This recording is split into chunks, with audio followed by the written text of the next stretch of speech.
After my girlfriend, Ava, dropped hint after hint that marriage wasn't in the cards, I did the only logical thing. I married her nemesis. This nemesis of hers was rich, beautiful, and had a body that could stop traffic. To put simply, she was intoxicating. I just pulled a week of all-nighters to close a $10 million deal. Ava Vance had promised me that if I landed this contract, she'd marry me. So, the moment the celebratory dinner wrapped up, she called, telling me to get on the last Acela from New York back to Philadelphia that night. I didn't hesitate. I grabbed my jacket and rushed to Penn Station. As soon as I got off the train, I headed straight for the glitzy downtown club she'd given me the address for. I assumed she had planned a celebration for us. But the second I pushed the door open, a party popper exploded in my face, showering me in cheap confetti. The crowd inside went silent for a beat, then broke into laughter. "Whoops, friendly fire," someone yelled. I brushed the glitter from my suit jacket, my eyes landing on the woman across the room who was still frozen in surprise. Ava. The next second, she slammed her hand on the arm of the sofa, a triumphant smirk spreading across her face. "See? Noah's here already. What did I tell you? I win. Drinks on all of you." So it was a bet. As soon as she spoke, the people around her erupted in cheers. Ava casually tossed a wet wipe in my direction and turned back to a game of dice with her friends, dismissing me as if I were a stranger. I stood there, my fists clenching at my sides. The men and women around her were still teasing. "No wonder Ava was so sure you'd show up. That's some serious confidence. We're all jealous. And look how fast you got here. You must have really rushed, huh? Ha. But you'll have to try a little harder if you want to marry our Ava." Through it all, my girlfriend acted like she couldn't hear a thing, completely absorbed in her fun. I was tired. So tired. I took a deep breath, an unprecedented exhaustion weighing me down. "Ava, do you find this funny? What are you so mad about? It's Chloe's birthday. We're just having some fun. Are you upset about the confetti? I'll have him apologize, okay?" She impatiently dragged the guy who'd set off the party popper over to me. "Apologize? Now? Sully, man. Okay, now get lost." Ava turned back to me, her brow furrowed. "Happy now? I don't know what you're making such a fuss about. Men are so dramatic." I saw the dismissiveness in her eyes and suddenly wanted to laugh at my own stupidity. She remembered Chloe's birthday, but conveniently forgot her promise to me. She had promised we'd get engaged once the contract was signed. This suite wasn't decorated for a party. She'd rushed me here for one reason, to prove to her friends how loyal her so-called boyfriend was. From start to finish, I was nothing more than a tool she kept on a leash. 5 years ago, my grandmother hoped I could make a life for myself in the big city, so she encouraged me to follow Ava from our small town in Pennsylvania. Ava's family was prominent in New York, and she had a trust fund she wanted to use to start her own company. Though I was a small-town kid, I was well-read and my abilities were often recognized. I became her sharpest weapon. I negotiated deals for her, fought for resources, and helped her build the company from the ground up, focusing only on profits, forgetting myself. I did it all because she had helped me when I first arrived in the city. I was almost scammed into a pyramid scheme by a shady broker, and she got me out of it. When my grandmother got sick and needed surgery, Ava fronted the money. I was grateful, so no matter how cold she was to me, I gave her everything I had. But recently, my grandmother's health had taken a turn for the worse. Her only wish was to see me married to a good woman before she passed. I brought up marriage several times, but Ava always deflected, saying the company wasn't stable enough. This time, she'd sworn that if I landed the $10 million contract, we'd get the license. "I'm asking you one last time. When are you going to marry me? Can we talk about this when we get home?" she said, avoiding my eyes. Her tone was vague, her expression lacking any sincerity. I finally understood. She had lied to me. From the very beginning, she never planned to marry me. A strange calm washed over me. "We're done," I said softly. As I walked out, I heard someone inside telling Ava she should go after me, but she just brushed them off. "Don't worry," she said nonchalantly. "He can't leave me." What a joke. All that confidence, built on 5 years of my unwavering devotion. 5 years of my life fed to the dogs. Thinking back on it now, the old saying about people who betray true love, deserving to swallow 1,000 needles, felt fitting. For Ava, 1,000 needles wouldn't be enough. It was after 3 in the morning when I got back to New York. The more I thought about it, the angrier I got. I pulled out my phone and dialed a number. The call was answered almost immediately. A cool, clear female voice with a hint of amusement came through the speaker. Well, this is a surprise. Noah actually calling me on his own. I wasn't in the mood for games. I got straight to the point. Ms. Hayes, would you be willing to marry me? I can help you crush Vance Enterprises. There was only a moment's silence. Then she said, I do. The woman was Anna Hayes, Ava Vance's arch-rival. She was 5'8", with a face that looked like it was sculpted by the gods, radiating the charisma of a mature, confident woman. Though sometimes her words could be unconventional. Whenever we crossed paths before, she always used me to provoke Ava. Being with her is like having a second father. You'd be better off with me. What a waste, Noah. You've got it all, except for your taste in women. Maybe I should find you a doctor. It's better to treat these things early. Ava would fly into a rage every single time. No one ever took Anna's words seriously, just chalking it up to her being a troublemaker. But I knew she was serious. Once, I ran into her by the restrooms at a gala. She grabbed my phone, saved her number in it, and looked me dead in the eye. I'm serious. If that woman ever dumps you, come find me. Marrying me would be the sweetest revenge. I knew they were nemesis. Their companies were constantly competing for the same resources, and I had won more than a few deals for Ava at Anna's expense. But Anna's company, Hayes Industries, had more momentum than Vance Enterprises and had long since gained the upper hand. I didn't know what deep-seated hatred she had for Ava that she'd be willing to gamble her own marriage. But for me, it was a deal I couldn't lose. We both knew exactly what this was, a partnership. After all, the enemy of my enemy is my friend, right? She wasn't wrong. Marrying her would be the most satisfying way to get back at Ava. I barely slept. I felt like I was running on fumes, but I still went to the office first thing in the morning to resign. The HR manager handed me a pen. Noah, if you sign this termination agreement, it means you forfeit all your shares and profits from the company. Are you sure you don't want to reconsider? I twirled the pen, glancing over the contract, and noticed the clause. What was it Ava had said back then? Something like, I'm giving you shares. You're my one and only partner. Who else could be the future of Vance Enterprises but you? I had trusted her so completely back then that I hadn't even bothered to read the fine print. So this was her endgame. A bitter laugh escaped me, but I quickly signed my name. You always have to pay the price for your own stupidity. As I was reviewing other documents, my phone rang. It was Ava. Noah, if you come upstairs and apologize to me right now, I'll forgive you and let you have your job back. What a lunatic. I hung up without a word and blocked her number. A clean break. Just as I signed the last document, the HR manager's desk phone rang. Even from a distance, I could hear Ava's furious shouting. Let him sign it. Let him sign it and get out. The second he walks out that door, have finance cut off his corporate card. I reached into my pocket, pulled out the card, and tossed it on the desk. I gathered my things and stood up. Give this back to her. I never used it anyway. The HR manager, still stunned from being yelled at, now looked miserable as she spoke into the phone. Ms. Vance, Noah has already signed everything and left. The moment I stepped out of the building, I was taken aback by the scene before me. A heart shape made of blue roses, a fleet of limited edition sports cars, and balloons released into the air. It was all surprisingly romantic. As I stood there confused, Anna Hayes stepped out of one of the sports cars.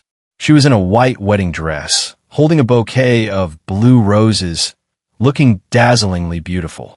A smile played on her lips as she walked up to me, held out a ring box, and knelt.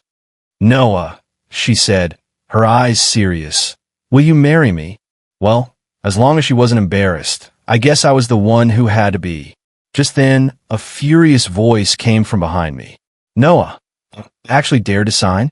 I turned to see Ava storming out of the building, her face a mask of rage. When she saw the spectacle in front of her, she froze. Anna glanced at her, then slowly gestured to the people behind her. A group of men in black suits came forward, carrying all sorts of luxury gifts. These are all for you, and there will be more to come. Anything you want, even a star from the sky, I'll find a way to get it for you. A sly, fox-like smile danced in her eyes. I had to hand it to her. She was really going all out just to provoke Ava. But at that moment, how could I let her down? I immediately took the blue roses and wrapped my arm around her waist with a smile. Ms. Hayes, with such a heartfelt gesture, how could I possibly refuse? Before getting into the car, Anna looked back at a beet-red Ava, her tone triumphant and arrogant. Looks like Noah's vision is suddenly cured, Ms. Vance. I guess you'll just have to go home and cry about it alone.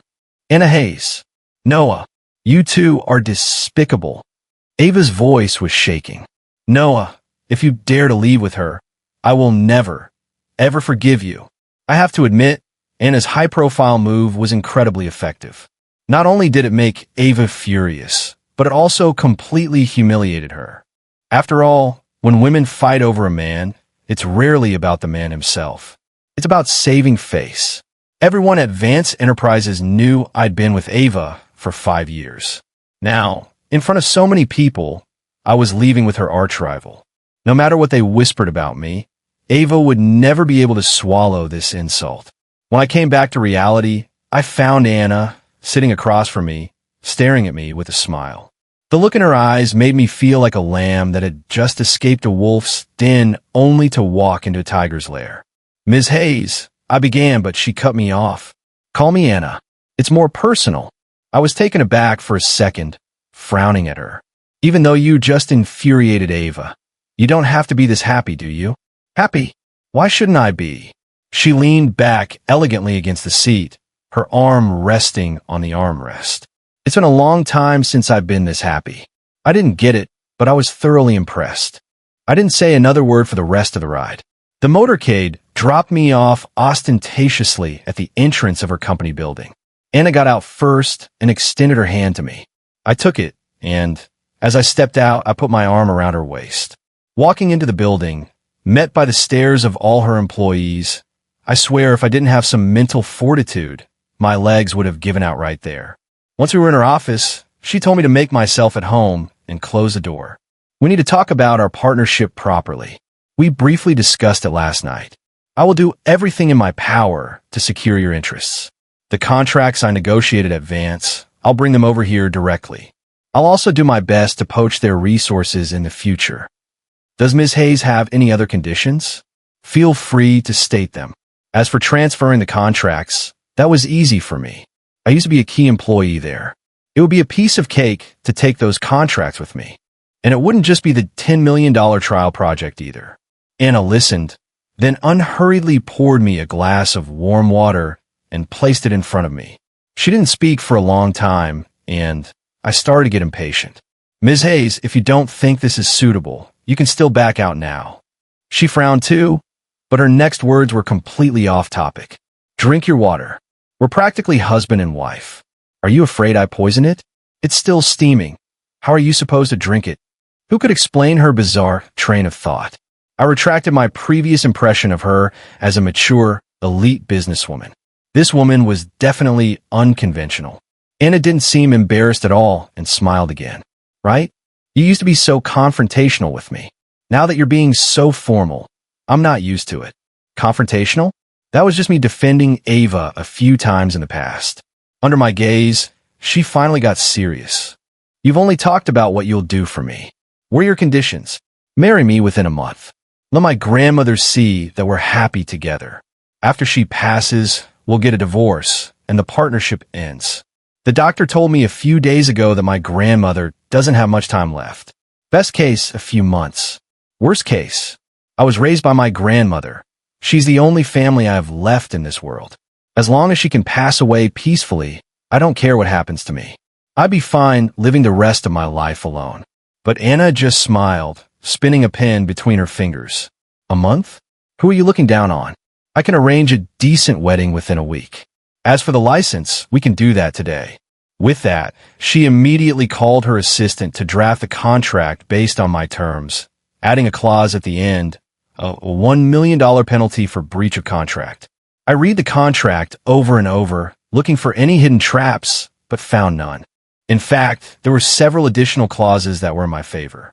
I couldn't help but ask, seriously, you're going to all this trouble just to take down Vance Enterprises?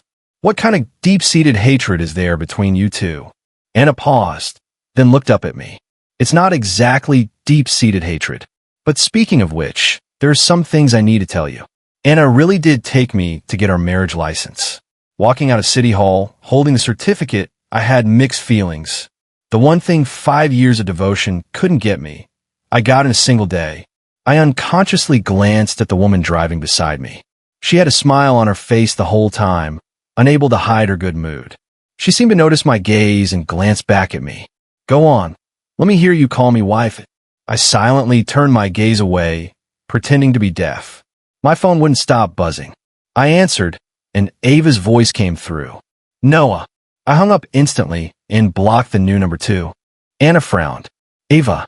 She didn't say anything else, seemingly lost in thought. Suddenly, I remembered I had a few important things left at the Vance house. That was Ava's parents' home, so it wasn't convenient for Anna to go. I made an excuse to get out of the car halfway, telling her to go on to the office. At the Vance residence, Ava's father wasn't home at this hour. I went straight to the room I used to stay in, found my things, and was about to leave when Ava's brother, Dylan, came downstairs in a bathrobe. Well, if it isn't my future brother-in-law. What? You had to come back for your stuff. His voice was dripping with sarcasm. I glanced at him, not planning to engage. We never got along. To be precise, no one in the Vance family liked me. They thought a poor kid from a small town wasn't good enough for Ava, and they never missed an opportunity to make my life difficult. I used to tolerate it for Ava's sake. Not anymore. Seeing that I was about to leave, Dylan's expression soured. He quickly stepped in front of me. What? You think this is your house? You can come and go as you please? Don't worry, I won't be coming back. Now move. What's with the tone? Watch it, or I'll have my sister send you back to your pathetic little town. Instead of worrying about me, you should probably figure out how to get Director Miller to give you another role. Otherwise, after this movie wraps, you won't even be able to hold onto your supporting role. All that hard work will have been for nothing. I watched his face turn pale and continued, Oh, right, I forgot. It's not just Director Miller, is it? There's Director Scott, Director Vance. How come none of them have managed to make you famous? I knew more about how Dylan slept his way into roles than the paparazzi did. I couldn't prove it, but taunting him to his face was satisfying enough. As expected, his face turned crimson, and he raised his hand to hit me. Too bad for him, he couldn't win that fight. As I left, I heard him yelling behind me, My sister will never marry you. Even if you married into the family, I'd never let you through the door. You broke loser. When I got back to my apartment, there were several men standing outside my door. Turns out, they were movers hired by Anna. A moment later, I got a text from her. A loving couple should live together. If you don't want to move in with me, I can move in with you. I could only say that Anna worked fast. Even faster was how she used her less than stellar acting skills to announce our marriage on Twitter, complete with a picture of the signed marriage license. Anna wasn't a celebrity, but she had a solid following thanks to her looks and business acumen. The comments section exploded instantly, filled with cries of, How could you get married, sis? I am heartbroken. In the middle of my workday, Anna came to pick me up for a press conference. In front of a crowd of reporters, she introduced me. This is my husband, Noah. Someone dug up her history with Ava, then dug up my 5-year relationship with Ava. The internet went into a frenzy. During all this, I kept getting calls from unknown numbers. I couldn't be sure if it was Ava, so I had to answer. Each time, it was her, yelling a few curses before hanging up. I blocked each new number, one by one. Why? The contract stated I couldn't have any lingering ties with Ava. There was $1 million penalty, and I couldn't afford it. But even without the contract, I wanted a clean break. I never wanted to have anything to do with her again. Suddenly, a hand gently rested on my head and ruffled my hair. Good boy. You're doing great. I froze for a second, feeling the warmth of Anna's fingertips, and surprisingly, I didn't feel the urge to argue. She got into character so quickly, it was easy to get swept along.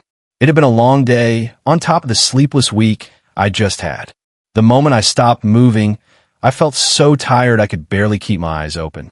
Not long after getting in the car, I started to doze off. Anna was chattering beside me. There are plenty of rooms at home. You can pick whichever one you want when we get back. Or, if that's too much trouble, you could just sleep in my room. Her voice was a pleasant hum in the background. I shifted into a more comfortable position and fell completely asleep. How did you just fall asleep? We haven't even had dinner. I made reservations for our first meal. You fell asleep in a second? Noah, that's some skill you have. I didn't hear the rest. I slept like a rock. When I woke up, it was already bright daylight. I was lying in a huge, soft bed. The room was decorated simply in cool tones. So this was Anna's home. It was a bit more understated than I expected. I put on a pair of slippers and walked out of the room, wandering around before I found my way downstairs. I saw Anna sitting on the sofa in a simple white t-shirt, typing away on her laptop, looking serious. Finally, she looked like the mature, elite businesswoman I'd imagined. Anna, you didn't go to work? And how did I get in here yesterday? Anna finally noticed me, raising an eyebrow with a smile. How do you think? Your wife and the housekeeper teamed up to carry you in. Were you expecting to have sleepwalk? I was speechless for a moment. Thanks. But why aren't you at the office at this hour? Anna closed her laptop, got up, and went into the kitchen, bringing out breakfast. A sandwich and a glass of milk, both at the perfect temperature. Can't I take a day off to spend with my new husband? I don't know if it was because I had just woken up and my defenses were down, but as I watched Anna hand me the breakfast, I felt a sudden warmth spread through me. While I ate, Anna went back to her work. The living room was quiet, but surprisingly harmonious. When I finished and tried to clear the dishes, Anna quickly came over and stopped me. Don't. Just leave it. By the way, let's go see your grandmother today. I froze. I was just thinking yesterday about when to take Anna to meet my grandmother, and she brought up first. Go change. I had someone pack some things for you. See if you're missing anything and let me know. Anna's tone was so natural, as if we'd been together for years. I couldn't help but say, thank you. Anna just rolled her eyes at me. Did you sleep your brain away? Go on, get changed. Okay. At the hospital entrance, Anna pulled things out of the trunk. Health supplements, warm clothes, and a pair of soft-soled shoes she'd bought for my grandmother. Bags and bags of practical items. Seeing her struggling to carry everything, I went over and took half. When did you buy all this? I couldn't help but ask. This morning, Anna replied casually. I can't meet Grandma empty-handed, can I? Standing at the door to her room, I suddenly felt nervous. My grandmother had been hoping I'd get married. But what if she couldn't accept me suddenly bringing a strange woman home? What are you waiting for? Open the door. I'm going to drop this stuff. I quickly pushed the door open and called out, Grandma. My grandmother was sitting up in bed. When she saw us, her eyes lit up, and she immediately sat up straighter. My dear boy, you're here. Anna, and I put the things down and walked over to the bed. Grandma, this is Anna, your granddaughter-in-law. My grandmother stared for a few seconds, then fumbled for her reading glasses and put them on, studying Anna carefully. Suddenly, she broke into a wide smile. Anna, dear. Anna, who had changed into a casual dress, looked much gentler when she smiled. It's me, Grandma. Have you been eating well these past few days? I was completely bewildered. How do they know each other? I stood by, unable to get a word in, as the two of them chatted like old friends. My grandmother held Anna's hand, asking her all sorts of questions. Anna peeled an apple for her, telling jokes and making her laugh. The room was filled with my grandmother's cheerful laughter. Anna, dear, how did you suddenly become my granddaughter-in-law? Grandma held the marriage certificate, looking it over and over, unable to stop smiling. I wanted to be your granddaughter-in-law for a long time. I just wasn't smart enough before. Anna winked at me. Watching them together, my eyes started to sting. My grandmother had been in the hospital for over 6 months. She was always telling me she wanted to go back to our small town, to return to her roots, saying she didn't want to die far from home. Her only wish was for me to get married soon, so she could go back. Ava had visited a couple of times before, but she always just made a few perfunctory remarks and left. But Anna was even giving the nurse detailed instructions on how to organize Grandma's medication. She stayed and had lunch with my grandmother. Grandma was so happy, which made me feel lighter too. But the stronger this happiness was, the more vulnerable I felt. I almost teared up several times. We didn't leave until my grandmother fell asleep in the afternoon. Before we left, Anna spoke with the doctor again, getting a detailed update on my grandmother's condition, asking about every little thing. After leaving the hospital, I took a moment to compose myself and asked Anna, "It seems like Grandma already knew you." "Of course. I've been visiting her regularly since she was admitted to this hospital." "How come?" Anna gently tapped my forehead. "You think I was just kidding all those times I told you to break up with Ava? Grandma has known for a long time that I'm the one you should marry." My mind went a little blank. Something felt off, but I couldn't put my finger on it. "Are you really sure you orchestrated all of this just to steal something from Ava?" Anna didn't answer, just looked at me with a smile. I couldn't help but smile back, turned to look out the window. "Whatever the reason, thank you. A verbal thank you isn't enough. I don't have any money." "Who said anything about money?" I had planned to go home and get some more sleep, but Anna took me to see wedding venues instead. She tossed a few planning proposals at me. "You should make the final decision on some of these. Marry me in style." I flipped through them and found them all too extravagant, so I chose the simplest one. Anna frowned when she saw my choice. "Are you afraid we can't get it done in a week?" "Don't be timid. As long as you have enough money, you can have the most elaborate wedding imaginable. Then let's choose the most expensive one. You deserve it." In just 2 days, Anna had moved me several times. I decided to put away my fragile emotions and focus on repaying her through my work. In one day, I visited all the companies I had previously worked with and successfully transferred the promised contracts to Hayes Industries. On my way back, I ran into a major potential client. After a brief chat, he expressed interest in working with me, so I immediately started preparing a proposal. Anna had already told everyone in the company that I was a boss and gave me majority decision-making power. With my new status, I had more confidence when negotiating deals. I was busy for the next few days. During this time, Anna would call me every morning, her tone slightly exasperated. "How is it that I wake up this early and you still manage to sneak out? You skipped breakfast again, didn't you?" "I had a smoothie." "A smoothie, my ass. We've only been married a few days and you're already lying to me." I silently glanced at the smoothie in my hand. I really did have one. It had better be true. I'm having my assistant buy you a sandwich anyway. If you starve to death, who's responsible? Who do I go to for my money, my deals? And what about that $1 million penalty? Does skipping breakfast really kill you? Anna was convinced it did. She didn't just monitor my breakfast. She was in charge of my lunch and dinner too. If I forgot to eat, Anna would nag me for half an hour. If my new husband starves, who do I complain to? You miss one meal and you'll be starving. Are you Superman? Can you handle that? Is money that important? Stop what you're doing and eat when it's time. I don't get hungry that easily. Even though Anna was always scolding me, I felt a warmth in my heart. Back at Vance Enterprises, I worked myself to the bone, and Ava never once asked if I had eaten. She only cared if the deal was closed, if the proposal was finished, how much money we could make. I had gotten used to it, numb to it. I really thought I was made of iron. But Anna pulled me back to a normal life. Anna told me I didn't have to work so hard, that I could have someone who cared about me.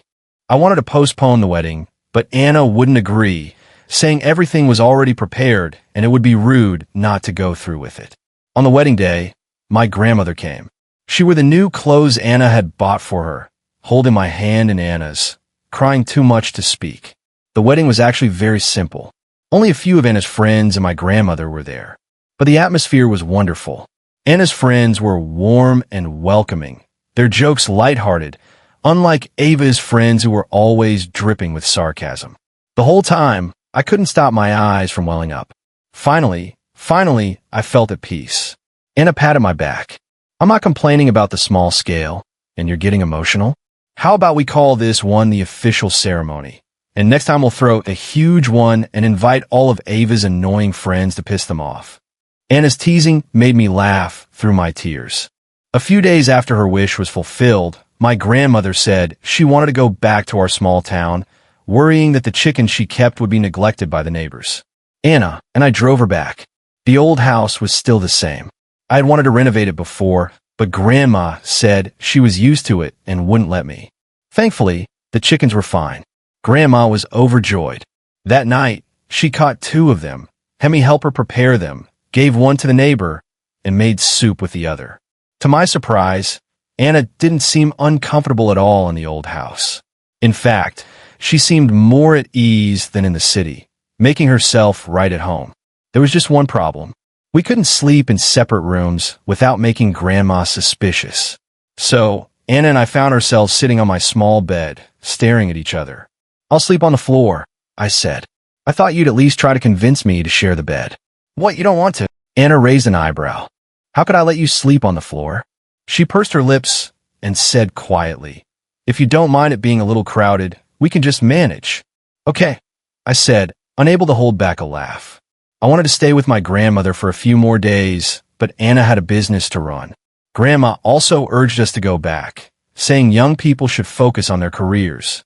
We couldn't argue, so we promised to come back once a week. As soon as we returned to New York, Anna and I dove back into work. We had a mountain of tasks to catch up on, and were busy around the clock. One evening, we had a rare dinner together and were discussing recent projects when Anna suddenly mentioned, "Weren't you interested in that tech partnership project before?" I was stunned.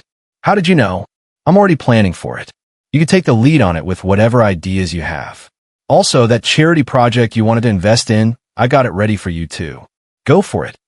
You support me on this tech project?" I had mentioned it to Ava before, and she had berated me for being unrealistic, saying it wouldn't make any money and completely dismissed it. Anna, on the other hand, said it as casually as if she were commenting on the weather. "What a silly question. You're my husband. If I don't support you, who will? United we stand, divided we fall, right?" For the first time, I had the urge to just hug Anna without a second thought. But in the end, I just smiled at her. "Thank you. Why do you always say thank you to me? Hurry up and eat. You're all bones. People will think I'm not feeding you." Life gradually fell into a routine. I realized I hardly ever thought about Ava anymore. Anna never asked me to go after Vance Enterprises resources. Instead, Vance Enterprises started having its own problems. More and more companies were unwilling to work with Ava. Late one afternoon, as I was finishing up work and getting ready to go home, I received another call from an unknown number. Ava hadn't bothered me for a few days, so I answered without thinking. It was her. This time, she wasn't yelling. Her tone was unusually serious, with a hint of anger. "Don't hang up. I need to tell you something important. Did you know that Anna is my father's illegitimate daughter? Her real name is Anna Vance. She came back to get revenge on the Vance family. She's using you, Noah. How is being with her any different from being with me? Don't be a fool. Come back to me now, and I'll marry you immediately." I didn't even hesitate. Anna told me everything from the start. I already knew. There's no using involved. The other end of the line went silent. I chuckled softly. "Ava, you and Anna are worlds apart." Anna had indeed told me everything on the day we signed the contract. Anna was the illegitimate daughter of Charles Vance. Her mother, Ellen, had been assaulted by him, which led to her birth. When Anna came of age, Charles wanted to bring her into the Vance family. But Ava's mother secretly arranged for Ellen to be killed and nearly had Anna killed as well. And Charles Vance had turned a blind eye to it all, pretending he knew nothing. Anna's revenge was for her mother. I had promised Anna I would do everything in my power to help her company grow stronger and make the Vance family pay. Ava never called me again after that. I later heard that Vance Enterprises went bankrupt due to mismanagement. Her father, deeming her useless, grew colder and colder towards her, eventually taking his money and becoming a recluse, spending his days in bars. That night, Anna ate 2 extra bowls of rice. I couldn't tell if she was particularly happy, but I heard her say, "The next step is to go after Vance Corp itself." Although Hayes Industries was growing fast, shaking a long-established company like Vance Corp would be difficult. However, Anna had been collecting evidence of the Vance family's dirty deeds for a long time. I knew we would succeed eventually. The next day, we were supposed to drive to the small town to see my grandmother. Anna had packed everything the night before, and we set off early in the morning. When we arrived at the old house, the chickens in the yard were clucking hungrily, but the front door was closed. A knot of dread tightened in my stomach. I pushed the door open and rushed inside. My grandmother was lying on the bed she had slept in for decades, dressed in new clothes. The blanket was pulled up to her chin, her face peaceful, but pale. My legs gave out, and I nearly collapsed. Anna caught me, and I leaned into her embrace, too devastated to speak. Grandma was gone. It took me a long time to process it. I tried to act normal, but Anna saw through it. She would often just sit with me in silence, keeping me company. At night, when I couldn't sleep, she would gently pat my back like my grandmother used to, her voice soft. She would go to sleep. The moment she did that, the tears would come. I would cry myself to sleep. You have me now. Didn't Grandma's letter say, I'm the one you're meant to spend the rest of your life with? She always said that. Anna, I was honestly prepared to be alone. Then what does that make me? I'm your wife. I'm the person who's going to be with you for the rest of your life. As Anna spoke, her phone buzzed with a message notification. I didn't pay it any mind, just rested my head on her shoulder. My heart was a mess of emotions. I thought I could walk this path alone, but hearing her words, I couldn't help but fantasize about a future with her. Having Anna by my side, it felt right. With her, I could let down all my guards.